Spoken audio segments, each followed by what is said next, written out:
نحمده ونصلي ونسلم على رسوله الكريم أما بعد فأعوذ بالله من الشيطان الرجيم بسم الله الرحمن الرحيم قل من كان عدوا لجبريل فإنه نزله على قلبك بإذن الله مصدقا لما بين يديه وهدى وبشرى للمؤمنين من كان عدوا لله وملائكته ورسله وجبريل وميكال فإن الله عدو للكافرين صدق الله مولانا العظيم مولاي صل وسلم دائما أبدا على حبيبك خير الخلق كلهم۔ آج ہمارے سلسلے کا درس نمبر 73 ہے اور سورۃ البقرہ کی آیت نمبر 97-98۔ ارشاد فرمایا قل اے میرے پیغمبر صلی اللہ علیہ وسلم آپ فرما دیجئے من کان عدوا لجبریل کہ جو کوئی دشمن ہو جبرائیل علیہ السلام کا فَإِنَّهُ نَزَّلَهُ عَلَى قَلْبِكَ بِإِذْنِ اللَّهِ تو اسے معلوم ہونا چاہیے کہ پس جبرائیل علیہ السلام تو اتارتا ہے یا اس نے اتارا ہے قرآن کریم تمہارے دل پر اللہ تعالیٰ کے حکم سے مصدقا لما بین یدیہ جو تصدیق کرنے والا ہے اس کتاب کی جو اس سے پہلے ہے وہ ھدی و بشریٰ للمؤمنین اور ہدایت ہے اور خوشخبری ہے ایمان والوں کے لیے۔ من کان عدوا للہ جو شخص دشمن ہو اللہ تعالی کا وملائکتہ اور اس کے فرشتوں کا ورسلہ اور اس کے رسولوں کا وجبریل اور جبرائیل کا ومیکال اور میکائیل کا فَإِنَّ اللَّهَ عَدُوٌّ لِلْكَافِرِينَ تو بے شک اللہ تعالی دشمن ہے کافروں کا۔ مدینہ منورہ میں اور مدینہ منورہ کے گرد و نواح میں جو یہود آباد تھے ان میں 10 بڑے بڑے علماء تھے جن میں سے صرف حضرت عبداللہ بن سلام رضی اللہ تعالی عنہ نے ایمان قبول کیا، اسلام لے آئے، باقی اپنے کفر پر ڈٹے رہے۔ ان یہودی علماء میں سے ایک ابن سوریہ نامی عالم بھی تھا جو کہ یک چشم تھا، یعنی ایک آنکھ تھی اس کی، ایک آنکھ اس کی ضائع ہو چکی تھی، جسے ہمارے ہاں کانا کہا جاتا ہے۔ ان کا ایک بہت بڑا مدرسہ بھی تھا جس کو بیت المدارس کہا جاتا تھا، یا یوں سمجھیں کہ اس زمانے کا یہود کا کالج تھا وہ۔ تو ابن سوریہ ایک مرتبہ ایک وفد کے ساتھ یا دوسرے کچھ یہودیوں کے ساتھ حضور اکرم صلی اللہ علیہ وسلم کی خدمت میں آیا امتحان لینے کے لیے، اور اس نے آ کر مختلف سوال کیے جناب رسول اللہ صلی اللہ علیہ وسلم سے۔ آ کر اس نے جو سوال کیے اس میں سے اس کا پہلا سوال یہ تھا کہ آپ یہ بتائیں کہ آپ کی نیند کی کیفیت کیا ہوتی ہے، اپنی نیند کی کیفیت کو آپ بیان فرمائیں، کیونکہ اس نے کہا تھا آ کر کہ آپ سے ہم ایسے سوالات پوچھیں گے کہ جو سوالات اور ان کے جوابات ہماری کتابوں کے اندر موجود ہیں۔ اگر آپ نے ان سوالات کے جوابات صحیح دے دیے، یعنی جو کچھ ہم نے اپنی کتابوں میں پڑھے ہیں، تو پھر تو آپ واقعی اللہ کے نبی ہیں، ہم آپ پر ایمان لے آئیں گے۔ تو سوال پہلا کر دیا کہ اپنی نیند کی کیفیت کو بیان فرمائیں، تو اس کے جواب میں رسول اللہ صلی اللہ علیہ وسلم نے ارشاد فرمایا کہ تنام عینی ولا ینام قلبی کہ نیند میری صرف آنکھوں پر طاری ہوتی ہے، میرا دل نہیں سوتا، یعنی میری آنکھیں سوتی ہیں، میرا دل جاگتا رہتا ہے۔ اور اسی لیے مسئلہ بھی یہی ہے، جب ہم سوتے ہیں تو ہمارا دل و دماغ بھی سو جاتا ہے، اس لیے جب ہم سوتے ہیں تو ہمارا وضو باقی نہیں رہتا، لیکن نبی کا وضو سونے سے بھی نہیں ٹوٹتا، کیونکہ ان کی آنکھیں سوتی ہیں، دل جاگتا رہتا ہے۔ تو ان کے پہلے سوال کا جواب اللہ کے رسول صلی اللہ علیہ وسلم نے انہیں دے دیا۔ پھر انہوں نے سوال کیا کہ ہمارا ایک اور سوال ہے، اور وہ سوال یہ تھا کہ پانی ایک ہی ہوتا ہے، مقام بھی ایک ہوتا ہے، یعنی ماں کا پیٹ، اور پھر وہاں سے کبھی جو ہے صورت باپ سے ملتی ہے بچے کی اور کبھی ماں سے ملتی ہے، تو یہ فرق کیوں ہوتا ہے؟ یعنی کہ کبھی پیدائش میں بچہ ماں کی طرف شکل و صورت میں موافق ہوتا ہے اور کبھی باپ کی طرف، تو یہ کیوں ہوتا ہے؟ تو اللہ کے رسول صلی اللہ علیہ وسلم نے ارشاد فرمایا کہ مرد کا جو پانی ہے وہ سفید رنگ ہے اور عورت کا جو ہے وہ پیلے رنگ کا ہوتا ہے۔ اب اس میں سے جو سبقت لے جائے، یعنی جس کو غلبہ حاصل ہو جائے تو وہی شکل و صورت اختیار ہو جاتی ہے۔ اب یہ بات غلبہ کیسے ہو، اس سے کیا مراد ہے؟ کیا مقدار میں غلبہ ہو، یا خروج میں سبقت ہو، یا کسی اور صفت میں ہو، یہ اللہ رب العزت بہتر جانتے ہیں۔ بہرحال کسی بھی صفت میں جب غلبہ ہو جائے تو پھر شکل و صورت اور مشابہت بچے کی جو ہے وہ اپنی طرف کھینچ لیتی ہے، یا باپ کی یا ماں کی۔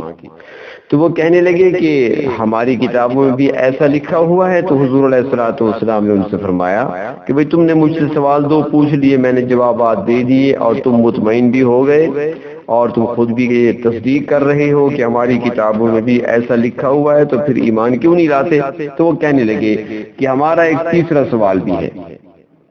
تو آپ نے فرمایا کہ وہ تیسرا سوال کون سا ہے وہ بھی پوچھو۔ تو انہوں نے تیسرا سوال آپ سے یہ کیا کہ جنت میں سب سے پہلے جنتیوں کو کیا کھلایا جائے گا؟ یعنی جب اہل جنت کی طرف چلیں گے، جو جنتی لوگ ہوں گے وہ جنت کی طرف روانہ ہوں گے، تو ان کی ضیافت اور ان کی مہمان نوازی پہلے کس چیز سے کی جائے گی؟ ان کو پہلی خوراک جو ملے گی وہ کیا ہوگی؟ تو اللہ کے رسول صلی اللہ علیہ وسلم نے ارشاد فرمایا کہ جنتیوں کی اولی خوراک مچھلی کے جگر کا زائد حصہ ہوگا، اور پھر اس کے بعد ان کو بیل کا گوشت پیش کیا جائے گا، اور وہ بیل جو جنت کے اطراف میں چرتا ہے۔ تو یہودیوں نے یہ سن کر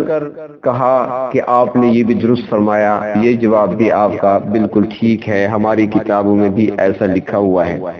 تو آپ نے ارشاد فرمایا جب تائید بھی کر رہے ہو، جوابات کی تصدیق بھی کر رہے ہو، تو پھر قبول کیوں نہیں کرتے، ایمان کیوں نہیں لاتے؟ تو پھر وہ کہنے لگے کہ ہمارا ایک سوال اور ہے، اس کا آپ جواب دے دیں، اگر جواب درست ہوا تو پھر ہم ایمان لے آئیں گے۔ آپ نے فرمایا کہ بتاؤ تمہارا اور سوال کون سا ہے؟ تو وہ سوال کرنے لگے کہ آپ کی طرف اللہ تعالی کی طرف سے وحی لے کر کون آتا ہے؟ تو جناب رسول اللہ صلی اللہ علیہ وسلم نے ارشاد فرمایا کہ حضرت جبرائیل علیہ السلام میرے پاس وحی لے کر آتے ہیں۔ تو وہ کہنے لگے کہ ہم ایمان نہیں لا سکتے، اس لیے کہ جبرائیل تو ہمارا دشمن ہے، اگر کوئی اور فرشتہ آپ کی طرف وحی لاتا تو ہم آپ پر ضرور ایمان لے آتے۔ اس کے بعد انہوں نے جبرائیل علیہ السلام سے دشمنی کی وجوہات بھی بیان کی کہ جبرائیل ہمارا کیوں دشمن ہے اور کس لیے ہم اس کو اپنا دشمن سمجھتے ہیں۔ تو وہ کہنے لگے پہلی وجہ تو یہ ہے کہ یہ فرشتہ یعنی حضرت جبرائیل علیہ السلام قوموں پر عذاب لے کر آتا ہے، پچھلی قوموں پر جب بھی عذاب آیا وہ حضرت جبرائیل علیہ السلام کے ذریعے سے ہی آیا۔ دوسرا وہ کہنے لگے کہ ہمارے پیغمبروں نے اور ہمارے بڑوں نے ہمیں بتایا تھا کہ بخت نصر نامی ایک بادشاہ آئے گا اور وہ تمہاری تباہی اور بربادی کا سبب بنے گا، اس لیے اسے کم عمری میں ہی قتل کر دینا۔ اور ہمارے بڑوں نے اس بات کی نشانیاں بھی بتائی تھی کہ وہ کس شہر میں ملے گا، چھوٹی عمر میں وہ کہاں پہ ملے گا، کیا کر رہا ہوگا، تو لہٰذا اگر تمہیں ان نشانیوں کے ساتھ وہ اسی شہر میں جو ہم کہہ رہے ہیں اس کیفیت میں تمہیں مل جائے تو اس کو قتل کر دینا۔ تو وہ کہنے لگا کہ ہمارے بڑوں نے اپنے آباء و اجداد کی نشانیوں کے مطابق اس کو تلاش کرنا شروع کیا اور بابل شہر میں اس کو دیکھ لیا، وہ ایک بچہ تھا اور وہاں پر موجود تھا، تو یہ ساری نشانیاں اس میں پائی جا رہی تھی۔ تو ہمارے بڑوں نے اس کو قتل کرنا چاہا کیونکہ وہ جو مصیبت اور جو تباہی اور بربادی ہمارے اوپر اس کے ذریعے سے آنے والی تھی تاکہ اس سے ہمیں نجات ملے اور اس کا صفایا ہو جائے پہلے سے ہی، تو اس کو قتل کرنا چاہا۔ تو اس موقع پر حضرت جبرائیل علیہ السلام آئے اور آ کر اس بچے کو بچا لیا، اور اس حضرت جبرائیل نے ہمارے بڑوں سے کہا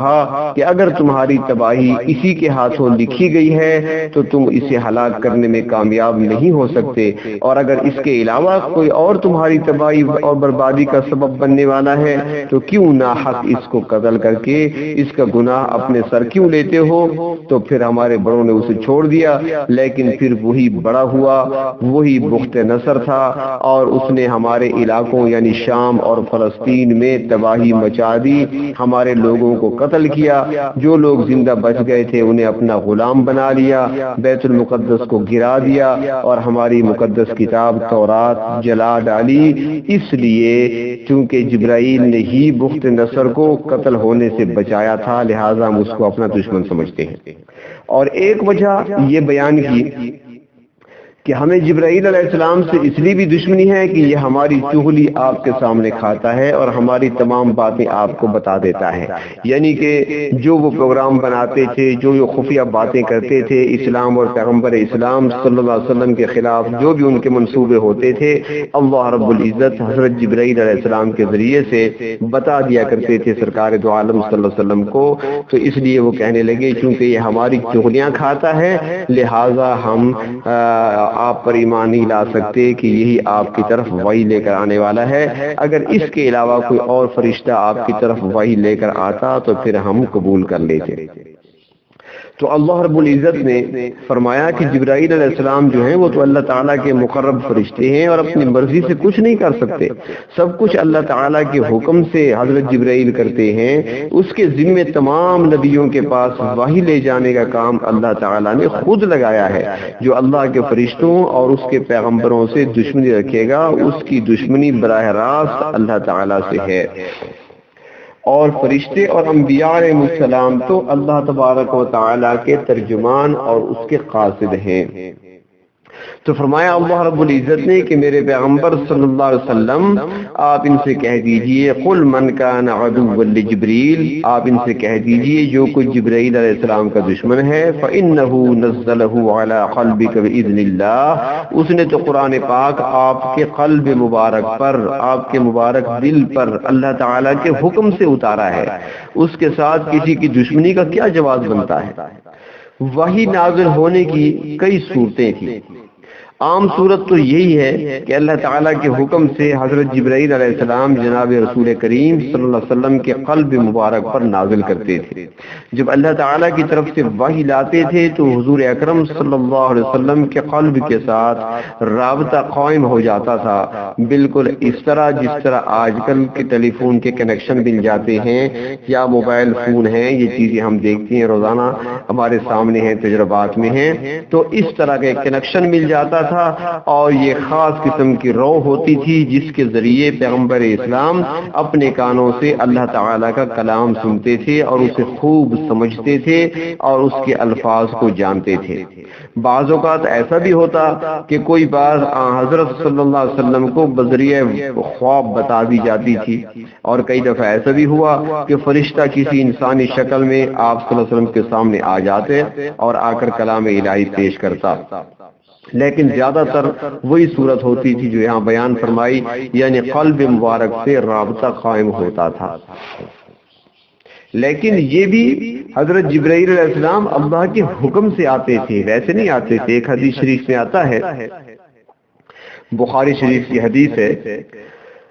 کہ جناب رسول اللہ صلی اللہ علیہ وسلم نے حضرت جبرائیل علیہ السلام سے فرمایا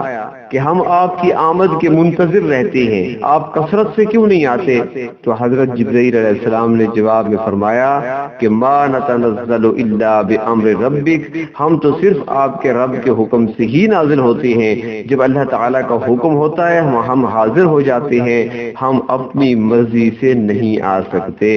یعنی جبرائیل علیہ السلام اپنی مرضی سے نہیں آتے، بلکہ یہ کہ جب اللہ رب العزت کی طرف سے حکم ملتا ہے تو پھر حضرت جبرائیل علیہ السلام تشریف لایا کرتے تھے، اور حضرت جبرائیل علیہ السلام اللہ رب العزت کے بڑے مقرب فرشتے ہیں، مقربین میں سے ہیں۔ تو اللہ تبارک و تعالیٰ نے فرمایا کہ آپ ان سے کہہ دیجئے، ان کو جواب دے دیجئے، یہ جو کہتے ہیں کہ جبرائیل ہمارا دشمن ہے، تو انہیں فرما دیجئے کہ جو جبرائیل کا دشمن ہے تو اس نے تو یہ کلام الہی آپ کے قلب مبارک پر اللہ تعالیٰ کے حکم سے نازل کیا ہے، اور وہ تو اپنے پروردگار کا حکم بجا لانے والا فرشتہ ہے، اور ایسی کتاب نازل کی ہے مصدقا لما بین یدیہ، کہ اپنے سے پہلی کتابوں کی تصدیق کرتی ہے. یعنی قرآن حکیم اپنے سے پہلی کتابوں کی تصدیق کرنے والی کتاب ہے. 3 یہاں پر صفات بیان کی ہیں قرآن حکیم کی، اور اس لحاظ سے یہ سابقہ کتب کی تعلیمات کی حفاظت کا ذریعہ ہے. تو یہاں پر فرمایا کہ وہ ایک تصدیق کرتی ہے اپنے سے پہلے کتابوں کی، اور دوسرا فرمایا کہ ہدن، یہ کتاب ہدایت ہے، انسانیت کے لیے ہدایت کا ذریعہ ہے. اور تیسری چیز فرمایا وَبُشْرَى لِلْمُؤْمِنِينَ، اور جو ایمان قبول کر لیتے ہیں ان کے لیے ہمیشہ کی کامیابی کی بشارت بھی سناتا ہے، ان کو خوشخبری بھی سناتا ہے. پہلے گزر چکا ہے وَبَشِّرِ الَّذِينَ آمَنُوا وَعَمِلُوا الصَّالِحَاتِ، تو پہلے یہ بات گزر چکی ہے. تو فرمایا کہ من کان عدوا للہ، یعنی اللہ تبارک و تعالی جو شخص دشمن ہوگا یا دشمنی رکھتا ہے اللہ رب العزت کے ساتھ، و ملائکتہ، اور اللہ تعالیٰ کے فرشتوں یعنی جبرائیل، میکائیل، باقی فرشتے ہیں، و رسلہ، اور اس کے رسولوں کے ساتھ دشمنی رکھتا ہے، تو فرمایا فَإِنَّ اللَّهَ عَدُوٌّ لِلْكَافِرِينَ، اللہ تعالیٰ بھی کافروں کا دشمن ہے. ظاہر ہے کہ ملائکہ ہوں یا انبیاء علیہ السلام، تو یہ اللہ رب العزت کی طرف سے ہی بھیجے ہوئے ہیں، اللہ رب العزت کے مقرب ہیں. تو جو ان سے دشمنی رکھے گا گویا اللہ رب العزت سے دشمنی کر رہا ہے، اور جو اللہ رب العزت سے دشمنی کرے گا تو پھر اس کے خسارے میں اور اس کے نقصان میں، اس کی ہلاکت میں کیا شک باقی رہ جاتا ہے. اللہ رب العزت اپنے مقربین کی محبت نصیب فرمائے. اللہ رب العزت کفر و شرک سے ہماری حفاظت فرمائے. وآخر دعوانا عن الحمد للہ رب العالمین.